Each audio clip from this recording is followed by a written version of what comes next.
Hi, in front of me is OPPO F19 and today I would like to show you how you can disable Google Passwords Autofill.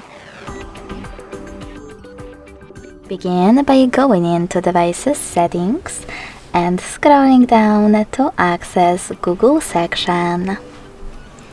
Then tap on Autofill, Autofill with Google, and blue sweater next to Use Autofill with Google.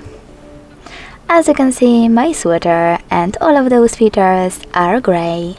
That means that Google Autofill is off. Thanks so much for watching. If you enjoyed this video, smash that like button, comment and subscribe. Bye!